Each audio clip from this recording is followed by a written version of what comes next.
Pronto, pessoal, a aula está sendo gravada já, tá? Finalmente deu certo.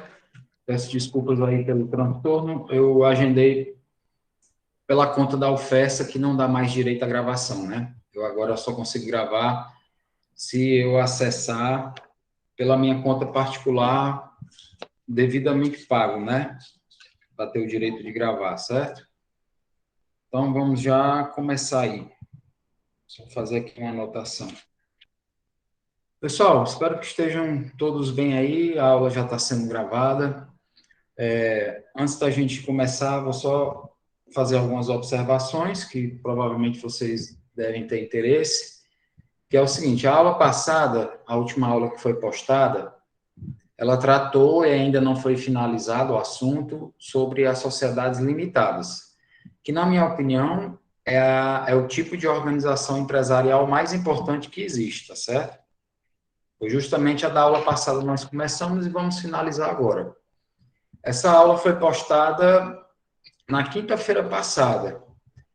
E apenas para o conhecimento de vocês, só houve 4 visualizações, tá certo? 4. E não diz nem se a aula foi toda vista ou só parcialmente, né? Então, da turma toda, no máximo 4 alunos acessaram essa aula depois de vários dias que ela foi postada, tá certo? Eu só dando essa informação para vocês, aí vocês é quem resolvem o que fazer com ela. Reafirmo que é a sociedade mais importante que tem. E agora nós vamos finalizar ela. O que vai acontecer? Praticamente a turma toda, os que estiverem aqui acompanhando, vão ficar voando, né? Porque só no máximo 4 alunos assistiram. Mas eu vou continuar de onde eu parei, tá certo? Quem tiver interesse de assistir a aula está gravada, é só voltar lá. E quem não tiver interesse, aí eu também é com vocês aí, né? Cada um faz a graduação que tem desejo de fazer, né, pessoal? Aí não é mais comigo. Vamos lá, então, voltar para limitada, para finalizar o conteúdo aí de limitada e voltar e dar continuidade entrando na sociedade anônima. Então, vai ficar sem sentido para a maioria da turma, mas não posso fazer nada, né? Vamos lá. Então, a expulsão dos sócios, pessoal. Você pode ser expulso de uma sociedade limitada? Pode. Você pode ser expulso pelos outros sócios, né? São citadas aí duas possibilidades: o sócio remisso e o sócio que cometeu falta grave contra a própria sociedade da qual ele participa, certo? O que é o sócio remisso? Sócio remisso é aquele que não integralizou a sua cota, né?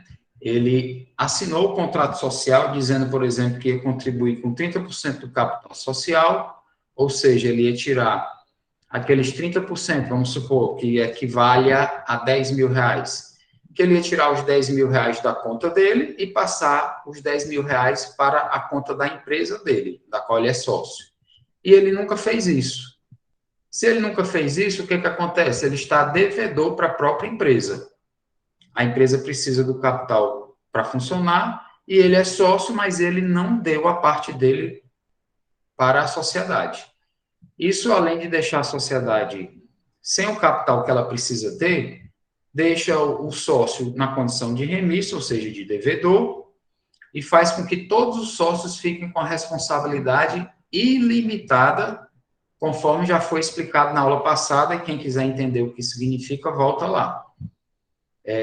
A responsabilidade não fica efetivamente limitada somente ao valor das cotas, ela se torna ilimitada, mas essa falta de limite ela vai até o ponto do que faltou ser integralizado, conforme eu expliquei na aula passada. Então, se ficar difícil aí, vão ter que voltar na aula passada ou então estudar pelos livros e apostilas, né? O sócio remisso e o sócio que comete falta grave contra a própria sociedade. Isso aí, pessoal, tanto a expulsão do remisso quanto aquele que cometeu falta grave, não é só a questão dos sócios, dos outros sócios se reunirem e decidirem, você não vem mais aqui e você está fora. A não ser que eles acordem isso, decidam isso entre si amigavelmente. Caso contrário, isso aí só vai acontecer por meio de decisão judicial, mas a lei já prevê essa possibilidade. O sócio que traiu a própria sociedade, cometeu falta grave contra a própria sociedade, isso tem que ser provado em processo judicial, a não ser que o próprio, entre aspas, traidor, resolva sair amigavelmente. Por exemplo, então, um sócio pega e é sócio e vira sócio de uma outra sociedade concorrente da que ele já participa. Então, vamos supor, você é sócio de uma gráfica e você monta uma outra gráfica e você é sócio dela também, de outra gráfica, e as duas concorrem no mesmo ramo, no mesmo tipo de atividade, a mesma clientela, a mesma região, a mesma cidade, e se prova que você está tirando a clientela de uma gráfica e levando a clientela para outra, ou pegando segredos de uma gráfica e identificando para outra, ou passando documentos sigilosos, orçamentos, faturamentos, livros contábeis de um para o outro. Está traindo a confiança de uma em favor da outra. Isso aí, comprovado judicialmente, pode levar à expulsão do sócio. Aí ele sai sem nada? Não, ele não sai sem nada, não. Ele recebe a parte dele atualizada, né? E vai embora. Então, ele não perde tudo. Ele deve receber a parte que lhe cabe, mesmo ele tendo sido remisso, se ele já tiver contribuído com alguma coisa, né? Ou se ele for um sócio que cometeu falta grave. Ele não vai perder. Ele tem direito a receber a parte que ele eventualmente já tenha contribuído, tá certo? A administração da sociedade limitada, ela pode ter um gerente ou pode ter mais de um gerente. Esse gerente ou esses gerentes podem estar designados no próprio contrato social ou podem ser designados a posteriori num ato apartado, ou seja, num documento novo, à parte, fora do contrato social assinado entre os sócios e aquele que será o sócio gerente. Isso aí deve ser levado à junta comercial para ser lá averbado, certo? Direito de retirada. Nós estamos aqui vendo, pessoal, conceitos importantes das sociedades limitadas. O direito de retirada. O que é o direito de retirada? Como o nome já está dizendo aí, é o direito que o sócio tem de se retirar da sociedade. Pela Constituição, ninguém é obrigado a se associar a nada e nem permanecer associado. Assim, isso vale para uma sociedade comercial também. Deixa eu ver se alguém aqui... tá, o Jairo fez uma pergunta, né? Qual a diferença do gerente para o procurador? Olha só, o gerente é como se já fosse o procurador constante, o preposto, né? Na verdade, o nome melhor é o preposto. O gerente já é como se fosse o preposto, já é o preposto, ou como se fosse o procurador constante da sociedade. Então, o gerente já tem, pelo fato de ser o gerente, uma autorização prévia para fazer tudo pela sociedade, como sendo, então, um preposto / procurador, certo? Agora, se você não é gerente e a sociedade quer que uma pessoa que não é gerente dela faça um ato por ela, em favor dela, por exemplo, viaje para fazer uma compra, e aquela pessoa não é gerente, portanto, não é o preposto permanente. Ela precisa de um documento para provar que ela está agindo em favor da empresa. Aí a empresa tem que fazer uma procuração para ela, assinando e dizendo quem é o procurador, quem é que vai se colocar na condição de procurador e quem é que está outorgando esses poderes de procuração. Os dois vão assinar e esse documento serve para provar que ele é procurador. É como, vamos dizer assim, dar um exemplo aqui para pessoas naturais. Se você tem um filho, se você tem seu filho, você naturalmente já é o procurador dele. Mas se você quer que, se alguém vai fazer alguma coisa pelo seu filho, e não é você que já é o responsável, aí aquela pessoa tem que ter uma procuração, uma autorização especial para agir nesse sentido, tá certo? Então, a diferença é, o gerente ou preposto já tem, entre aspas, uma procuração permanente. E se a pessoa não é o gerente, que é o preposto, e vai agir em nome da empresa, ela precisa de um documento especial à parte, que é a tal da procuração. E vai transformar a pessoa em procurador para que aquela pessoa haja em nome da empresa. O que o procurador fizer, ele está fazendo não em nome próprio, mas em nome da empresa. Quem vai arcar com as consequências é a empresa, certo? Seria basicamente essa diferença aí, tá certo? Voltando aqui. Sim, então, direito de retirada.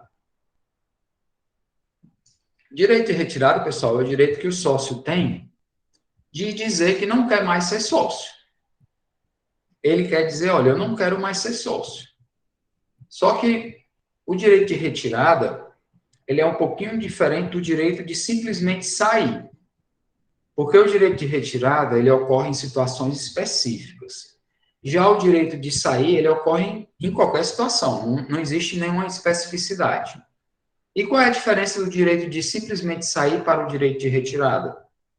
É que o direito de simplesmente sair, que você pode exercer a qualquer momento, você tem que procurar alguém para comprar a sua cota, que pode ser a própria sociedade, pode ser outro sócio, ou pode ser um terceiro, vai depender da negociação e do que tiver especificado no contrato social.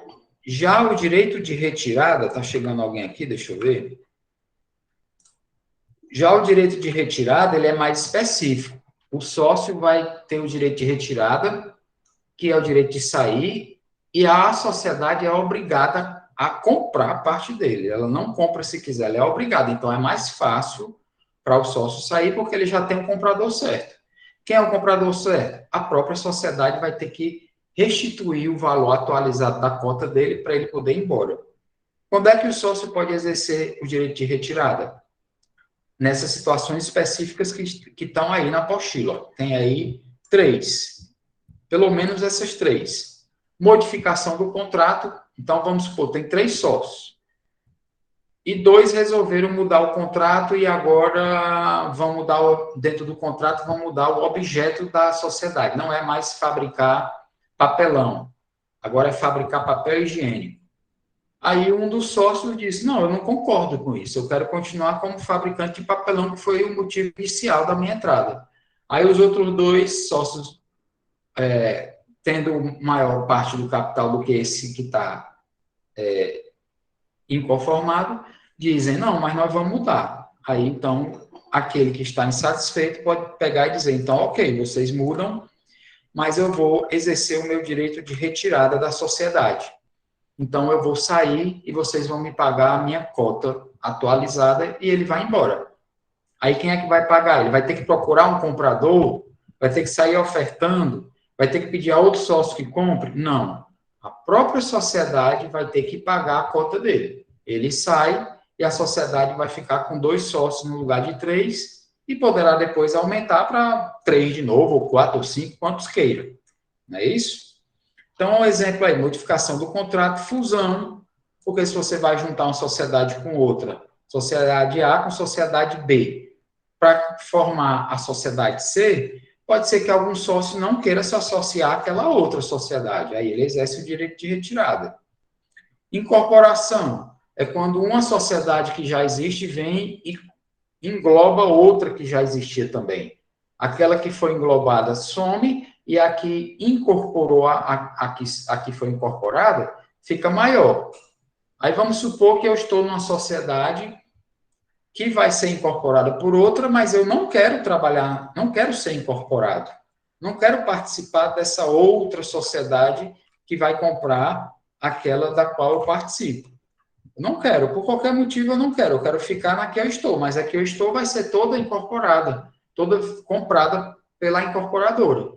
Ah, então eu não vou. eu vou exercer o direito de retirada. E aí, quem é que vai comprar a minha cota?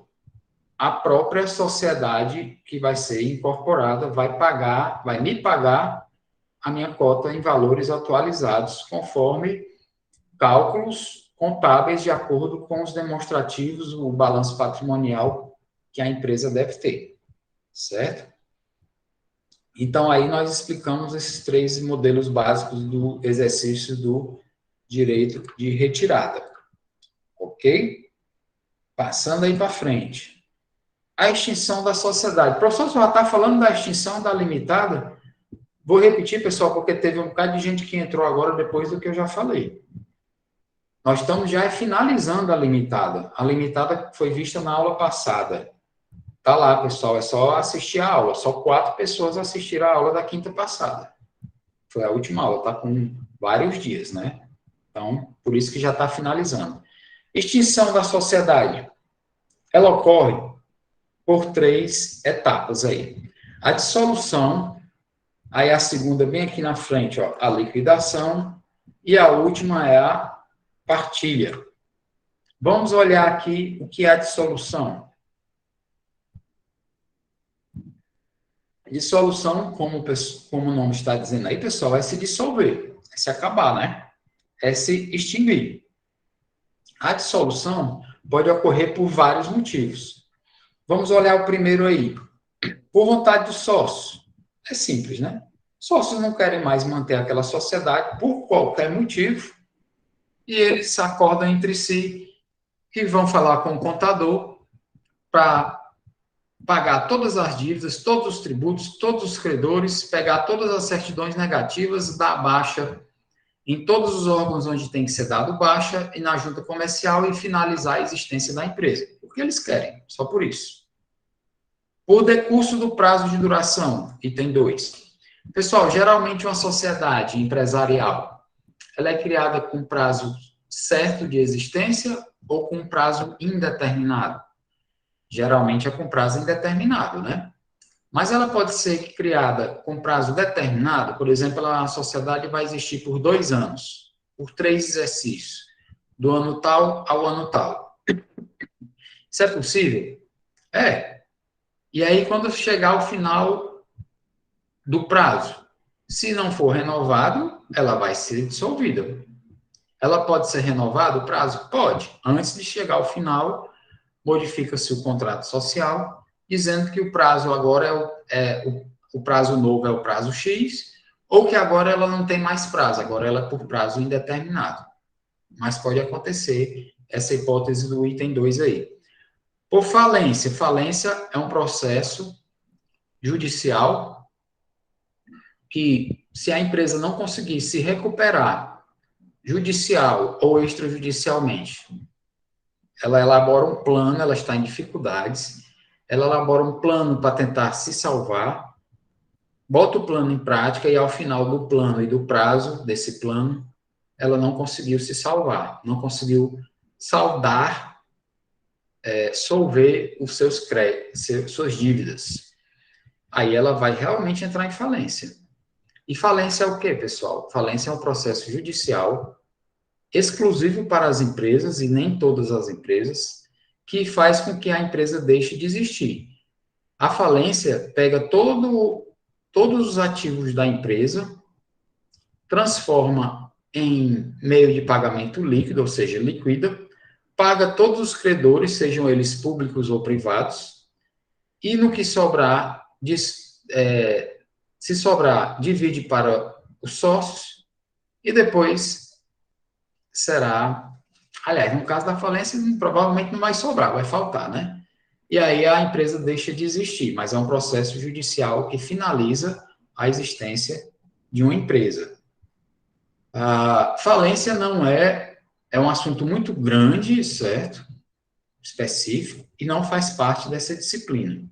Por isso estamos dando só o conceito. Mas só por curiosidade, falência só se aplica à empresa, tá, pessoal? Pessoa física não pode falir. A gente escuta frequentemente fulano de tal, amigo, parente, sei lá, quem dizer, estou falido. Aí a pessoa está falando de uma maneira não técnica, né? Porque pessoa física não pode falir. Só quem pode falir é a empresa. Pessoa física, se ela ficar sem dinheiro para pagar os credores, ela vai ficar insolvente. O nome é esse, é insolvente. Não tem como solver suas dívidas, certo? Vai ficar devedora. Partido político é empresa? É não. Então pode falir? Pode não. ONG é empresa? É não. Então ela pode falir? Pode não. Associação é empresa? É não. Então ela pode falir? Pode não. Cooperativa é empresa? Não, é cooperativa. Ela pode falir? Não, ela pode ser extinta, pode ser dissolvida, mas não por meio da falência, certo? Entidade religiosa, ou seja, as igrejas, são empresas? Não, não são empresas. Então, elas podem falir? Não, não podem falir. Sociedade simples é empresa? Não, sociedade simples é sociedade simples. Ela não exerce atividade empresarial. Ela exerce atividade de natureza artística, científica, literária e intelectual, que não é atividade de empresa. Então, sociedade simples pode falir? Não, sociedade simples não pode falir. O município pode falir? Não, porque o município não é empresa. O estado do Rio Grande do Norte pode falir? Não, porque não é empresa. A União Federal pode falir? Não, porque não é empresa. O Brasil, país, entidade, pessoa jurídica de direito público internacional, pode falir? Não, porque não é empresa. Então, quem é que pode falir, professor? Somente empresas. E nem Professor, Oi? No caso da administração pública, né, direta ou indireta, quando está associada a uma empresa privada, tem alguma possibilidade dela vir a falir também ou não? A empresa ou a entidade pública? A entidade pública em associação com a empresa privada, no caso, né? Certo. Olha, a empresa privada, ela pode falir, certo?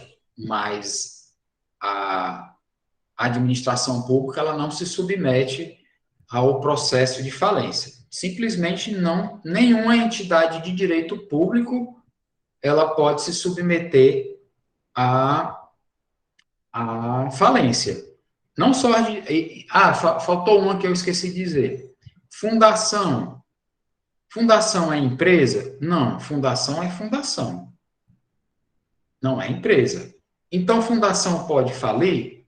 Não, não pode falir. Certo? Então, as empresas que têm o capital, está perguntando aqui dos Correios, né? As empresas que têm capital público misturado com capital particular também não vão se submeter ao processo de falência porque tem o capital público dentro. Aí elas ficam excluídas, certo? Mas o que é importante lembrar, tudo que eu falei é importante, né? Mas tem algumas coisas, termos muito usados frequentemente e são absolutamente errados. Um muito comum, vou repetir, é essa da pessoa física dizer que está falida. Eu costumo demais ouvir, não, eu estou falido, não vou poder nem passar o carnaval em Tibau, estou falido. Não, ele está insolvente, né? O estado do Rio Grande do Norte é um estado falido. Não, o estado do Rio Grande do Norte ele pode ser devedor, pode ter uma dívida muito grande, pode estar insolvente com alguns credores, enfim, pode estar devendo o mundo aí, mas ele não vai passar por um processo judicial de falência, certo? Jário, deste choro, Jário, você tem cara de rico, tá dizendo aí que todo dia... Débora tá mais certo, Débora, você fala logo que tá no Serasa, né? Pronto, você fala que tá devedora, tá no Serasa, tá aceitando o Pix, quem quiser fazer passar qualquer coisa para você. Clube de futebol, eles foram admitidos como empresa recentemente, certo? Os clubes de futebol até pouco tempo, eles não eram considerados empresas. eles agora são considerados empresa. Então, salvo engano, por serem empresas, agora eles podem se falir, se eles se organizarem como empresas, né? Certo? Mas eu estou na dúvida, porque isso é bem recente, e como eu falei, falência não é um instituto que eu estudo, porque não faz parte do nosso conteúdo, tá certo? Somente as SAFs. Lucas, o que são SAFs? Me fale aí, meu amigo, que eu estou sem saber. Me ensine aí o que são SAFs. Vai lá, você agora aí me deixou curioso. Depois que tu puder, tu coloca aí. Vamos continuando. Ah, tá, Sociedades Anônimas de Futebol, olha aí. Acaba tá mais atualizado do que eu, né? Exatamente, então bate com o que eu falei, né, Lucas? Porque sociedade anônima é empresa, né? E pode falir. Aí as outras que não se organizaram como empresa, os outros times de futebol que não se organizaram ainda como empresa, ou seja, não viraram o que você chamou agora de sociedades anônimas do futebol, que eu vou até anotar para eu dar uma pesquisada nisso aí, porque isso é tão novo que eu não tenho conhecimento. Vou anotar aqui. Ah, inclusive saiu na mídia sobre o Vasco, né? Não acompanho muito futebol, não, mas o pessoal estava comentando que o Vasco recebeu um investidor bilionário, na verdade. Eu acho Foi que se você? encaixa no que ele falou. Foi você, Débora, que resolveu investir lá? Se eu estou no Serasa, como é que eu vou fazer um investimento É mesmo, bilionário? eu esqueci esse pequeno detalhe aí. Mas então, pelo que nós entendemos aqui, então, se o time de futebol for uma empresa, já pode falir. Se ainda tiver, como qualquer outra entidade, não se submete à lei de falências, não. Ela pode ser dissolvida, mas sem passar pelo processo específico da falência. Ok?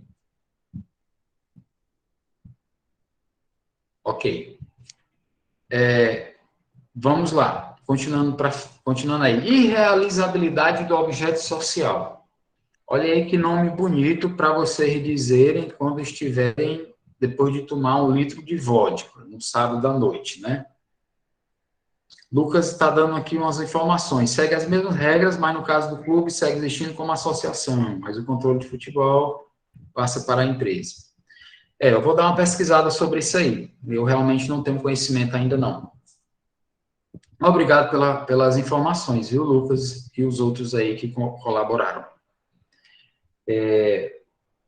Irrealizabilidade do objeto. Está aí um nome bom para você tentar dizer depois de tomar umas, né? Pessoal, toda empresa tem um objeto econômico a ser perseguido, não é? Qual é o objeto da empresa? Produzir pneu, vender pneu, vender petróleo e derivados, vender cereais, prestar serviços de assistência técnica em celulares, enfim, tem lá dizendo no contrato social ou na declaração de empresa individual qual é o objeto de exploração econômica dela. Se uma empresa tem um objeto que, com o passar do tempo, se tornou irrealizável, então você ou troca o objeto para que ela possa continuar, ou ela vai ter que ser extinta porque o objeto dela é irrealizável. Vamos supor que você tinha uma empresa de fabricação de carvão. E pela legislação ambiental, o carvão, a partir de 2024, vai ser proibido o uso de qualquer fabricação, comercialização, importação e utilização de qualquer tipo de carvão. E aí, se a sua empresa produzia carvão e agora é proibido produzir carvão, o que é que você vai fazer? Ou você troca o objeto que vai ser proibido a partir, ou foi já proibido, ou a sua empresa vai ser dissolvida, né? Certo? Então, esse aí, acredito que seja simples, né? Quando a sociedade, aqui outras situações da irrealizabilidade, né?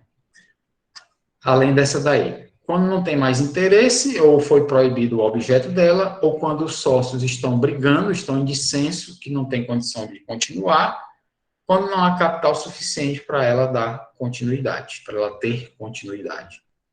Certo? Exaurimento do objeto social. Pessoal, exaurimento aqui significa conclusão. Vamos supor que o objeto de exploração econômica de uma sociedade, o objeto da existência dela, era construir a ponte, uma ponte entre uma cidade e outra, qualquer. Uma vez que a ponte foi construída, levou 5 anos para ser construída, 3 anos, 2 anos, o objeto dela se exauriu. Então, ela vai ser finalizada. A não ser que eles modifiquem antes desse exaurimento e troquem o objeto por um outro objeto, permanente ou não. Certo? Extinção da autorização para funcionar.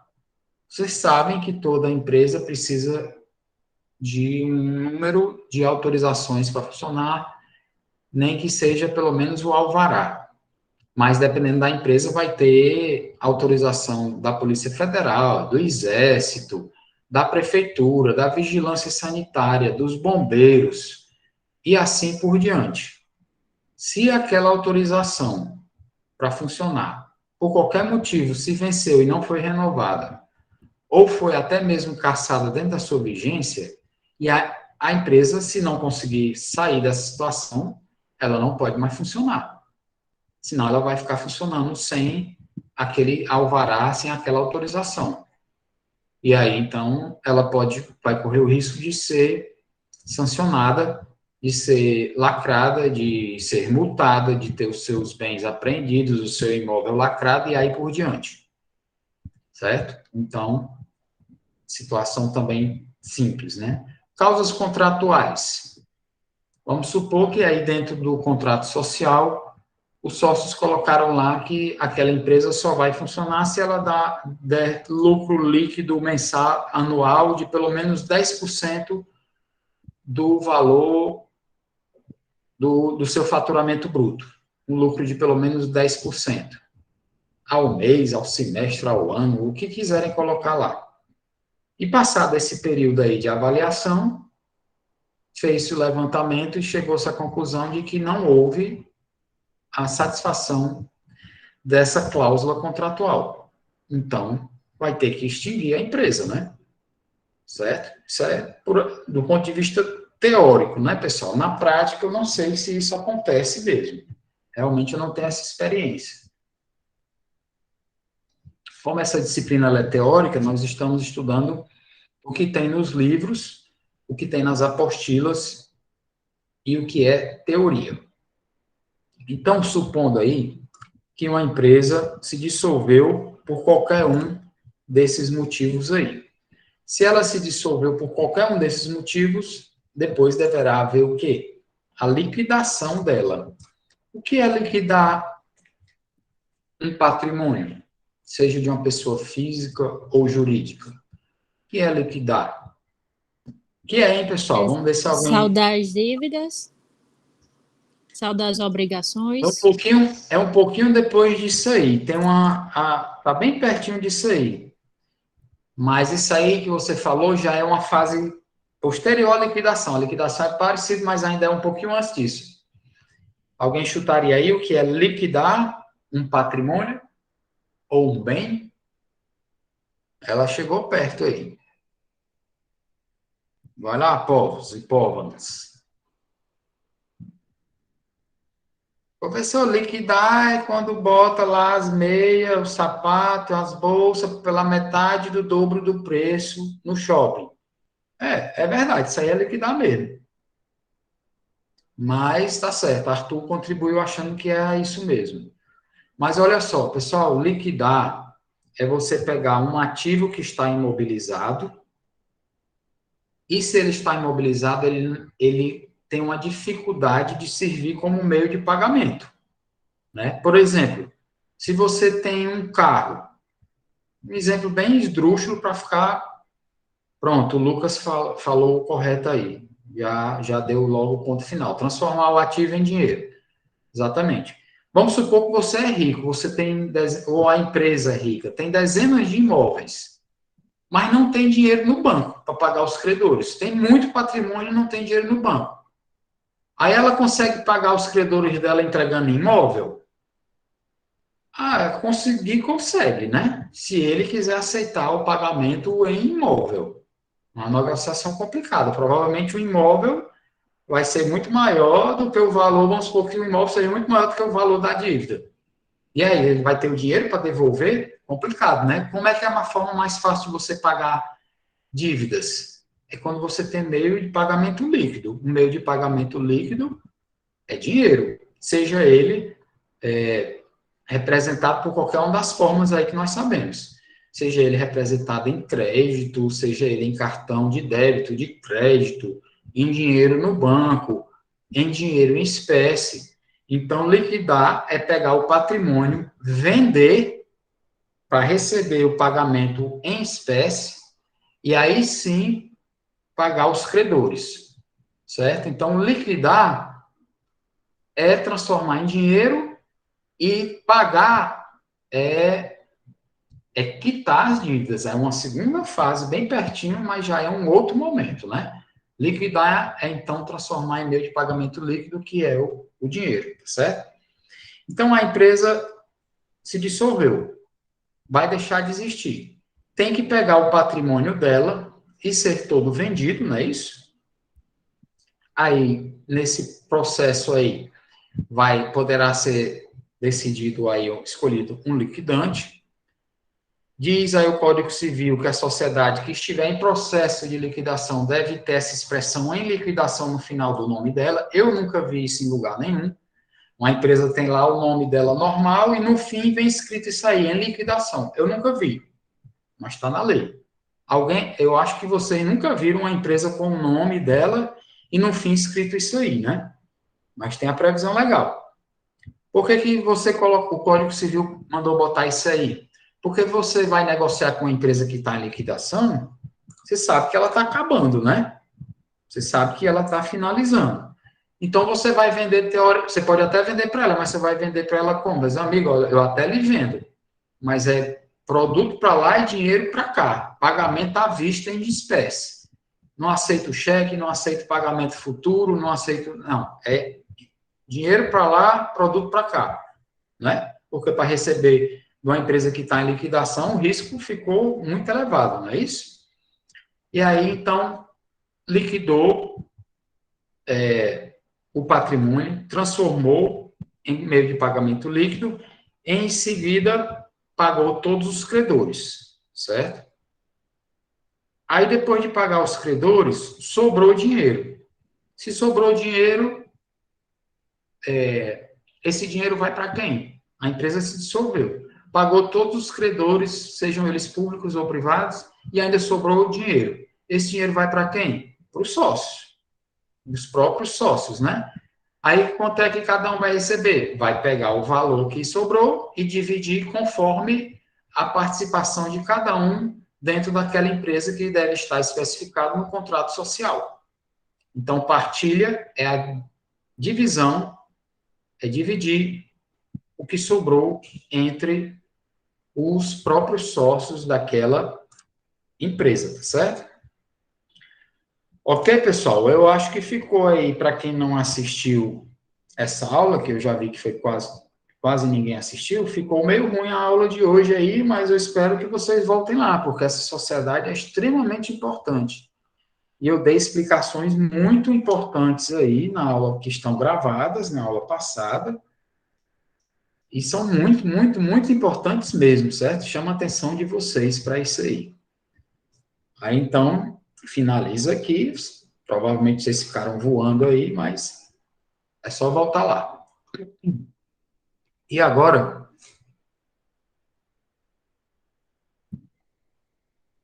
nós vamos, então, entrar aqui na sociedade anônima. Deixa eu dar uma olhadinha aqui em que ponto nós estamos aqui na matéria, para a gente organizar direitinho isso aqui. Vamos começar aqui a sociedade anônima. Vamos lá. Pessoal, sociedade anônima. Sociedade anônima é outro tipo de sociedade que vocês sempre escutam falar. Sociedade anônima é também conhecida pelo nome de companhia. Companhia não é aquela sigla e-companhia. E-companhia é uma sigla utilizada para dizer que, além daqueles sócios que estão aparecendo, tem outros. É outra coisa isso aí. Agora, companhia siderúrgica do Vale do Mossoró. Aí é uma sociedade anônima. Poderia ser Sociedade Anônima Siderúrgica do Vale do Mossoró. Substituiu companhia por sociedade anônima. Então, companhia é a sociedade anônima. Ela é um tipo de sociedade empresarial. Toda sociedade anônima ou companhia é empresa. Não existe sociedade anônima que não seja empresa, certo? É um tipo de... Toda SA sempre é empresa, ok? Ela é uma das mais conhecidas, junto com a limitada, porque ela se aplica a grandes empresas, porque a organização dela é muito cara, a lei específica que trata das SAs faz uma grande quantidade de exigências e só faz sentido para grandes empresas com muito dinheiro investido. Para pequenas, micro, pequenas e médias empresas, é melhor ela se organizar com um dos outros tipos disponíveis que não seja sociedade anônima. Tá? A sociedade anônima tem como característica o seu capital social ser dividido em frações iguais. Na limitada, as cotas podem ser iguais ou desiguais. Na SA, o capital é dividido em pequenas parcelas iguais. Essas pequenas parcelas iguais são chamadas de ações. Na limitada, são chamadas de cotas. Na SA, são chamadas de ações. Tá? Vamos ver aqui o conceito. É um tipo de sociedade empresarial, também chamada de companhia, na qual o capital social é dividido em ações, obrigando-se cada sócio ou acionista, ou sócio-acionista, somente pelo preço da emissão das ações que subscrever ou adquirir. Significa dizer o que essa parte final aí? Que a responsabilidade dos sócios de uma SA é limitada às suas ações. Portanto, o patrimônio pessoal do sócio de uma SA, ele não, em regra, ele não pode ser atingido pelas dívidas da SA. Se ele for perder alguma coisa, ele deverá perder somente as ações que já da própria empresa que ele comprou. Mas a casa dele, o carro dele, o iate dele, a conta bancária dele, não deverá ser atingida por dívidas da sociedade anônima da qual ele participa. Está explicado porque a sociedade anônima é também tão conhecida, porque os sócios dela, que são chamados de acionistas, ou sócios acionistas, têm o seu patrimônio pessoal protegido contra dívidas que são da empresa sociedade anônima. Tá certo? A sociedade anônima rege-se por essa lei de 1976, que já foi modificada inúmeras vezes, então não é mais a mesma lei. É a lei de 76, mas modificada inúmeras vezes, e também aplica-se, nos casos omissos, o Código Civil. Faz a combinação da lei da SA com o próprio Código Civil. O nome da sociedade anônima, pessoal, vocês sabem que nome empresarial só existem dois tipos. Ou é denominação, ou é firma/razão, que são a mesma coisa. Geralmente a gente chama de razão, né? Razão social. Sociedade anônima não pode usar razão social. Razão social é o nome baseado em nome civil de sócio. Denominação é o nome baseado em nomes de fantasia, ou seja, em nomes que não sejam de pessoas. Portanto, a sociedade anônima deverá sempre usar nomes que não sejam de pessoas, mas sim nomes comercialmente interessantes, nomes de fantasia, nomes vulgares não no mau sentido, mas comuns, né? De língua estrangeira, comercialmente interessantes, mas não o nome de pessoas. A sociedade anônima pode, eventualmente, usar o nome de uma pessoa? Pode. Tem lá uma permissão dentro da lei da SA, que se quiser homenagear o fundador da SA, aí pode botar o nome dele dentro da própria denominação. Mas isso não transforma o nome da sociedade anônima em razão social. Continua sendo denominação. Por exemplo, todo mundo já ouviu falar da empresa gigantesca do ramo alimentício chamada M. Dias Branco, que é uma empresa cearense. M. Dias Branco é o nome da empresa. O que significa M. Dias Branco? Significa Manuel Dias Branco. SA, né? Eu não sei se tem lá indicando indústria de alimentos, eu não lembro. Quem quiser olhar aí, botar aí, dar uma olhada rapidinho aí, M. Dias Branco, Moinho, eu acho que é Moinho M. Dias Branco SA. É isso o nome dela. M. Dias Branco é Manuel Dias Branco. É o nome de uma pessoa, né? Manuel Dias Branco, o fundador. E está dentro do nome de uma sociedade anônima. Professor, o senhor disse que sociedade anônima não usa nome de pessoas. Não usa, em regra. Mas é possível usar o nome do fundador só para homenageá-lo. E aí, esse nome, Moinho M. Dias Branco, SA, é de uma sociedade anônima. Esse nome é uma firma, razão, já que usa o nome de uma pessoa, ou é uma denominação? Mesmo usando o nome de uma pessoa, é uma denominação, porque a SA, toda SA, não interessa qual for o nome dela é denominação. Tá? Então, isso aí pode confundir um pouco, mas mesmo assim, ainda assim, é considerado uma denominação, certo?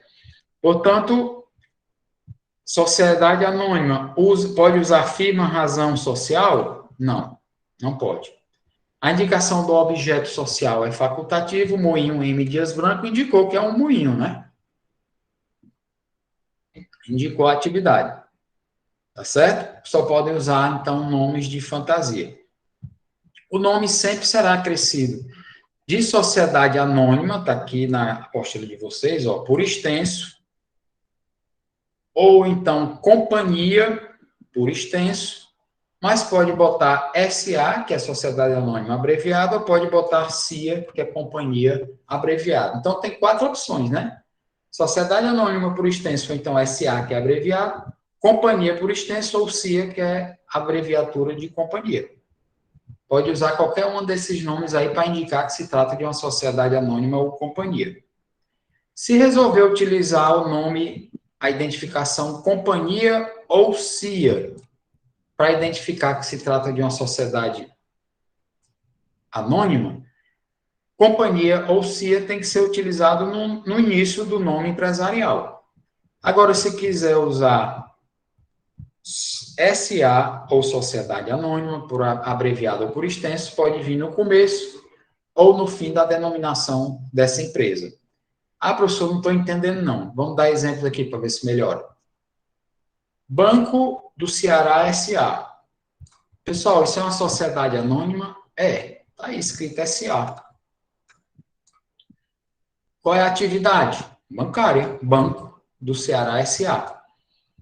Botou SA, que é a abreviatura de sociedade anônima, no final da denominação. Pode? Pode.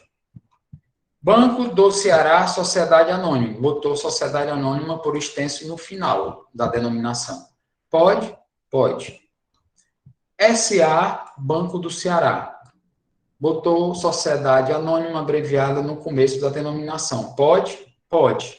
É estranho? É. É incomum? É, mas pode. Sociedade Anônima Banco do Ceará. Botou Sociedade Anônima por extenso no início da denominação. Pode? Pode. É incomum? É. É estranho? É. Mas pode.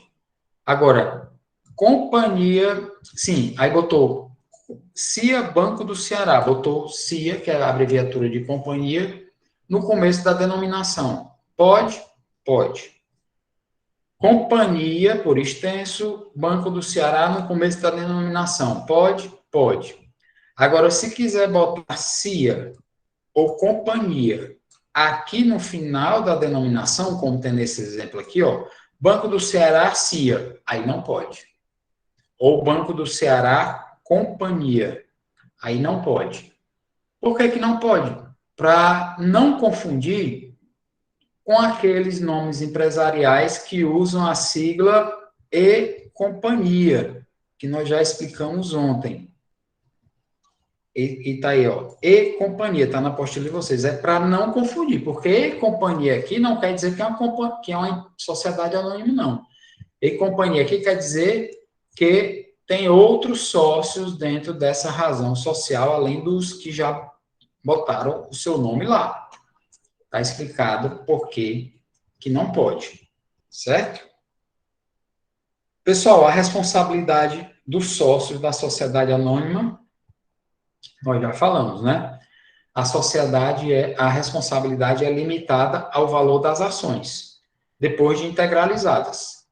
Integralizou, ou seja, pagou o valor da ação, a responsabilidade aí é limitada. Ele não perde mais nada, não pode ter o seu patrimônio pessoal atingido. Se ele for perder alguma coisa, o sócio, ele vai perder no máximo as suas próprias ações, mas o resto do seu patrimônio fica protegido. Se as ações não tiverem sido integralizadas, a única coisa que pode ser cobrada do patrimônio individual pessoal dele é o que é a integralização da ação. Se ele já integralizou, nem isso pode ser cobrado do seu patrimônio pessoal. Então, a responsabilidade dos sócios de uma sociedade anônima é, em regra, limitada, portanto, o seu patrimônio é protegido, em regra, quanto às dívidas oriundas da empresa, certo? Outras características da sociedade anônima. Essas outras características, eu vou parar por aqui para a gente falar na próxima aula, tá certo? Para não ficar extensa, porque acredito que vocês não tenham paciência de assistir a aula maior do que isso aí. Só para finalizar, pessoal, eu quero dizer a vocês que eu estou corrigindo as provas. Eu só comecei a corrigir as provas ontem, porque antes era feriado e eu confesso a vocês que eu não fui corrigir prova no feriado. Então, tenham paciência aí, que na próxima semana eu pretendo dar essas notas aí, tá certo? Alguém gostaria de falar mais alguma coisa, perguntar alguma coisa, ou podemos finalizar aqui? Parece que Débora disse, então tá. Ok, Max também tá ok. Bom, pessoal, eu vou finalizando, lembrando a vocês que eu estou disponível por e-mail ou por WhatsApp a qualquer hora. Aí vocês podem tirar qualquer dúvida por meio desses canais, que se eu não responder imediatamente, eu respondo assim que possível, tá certo? E aí, então, quinta-feira já é feriado de novo, né? Desejo a vocês aí um ótimo feriado, uma ótima semana e encerrando por aqui, finalizando. Um abraço para vocês.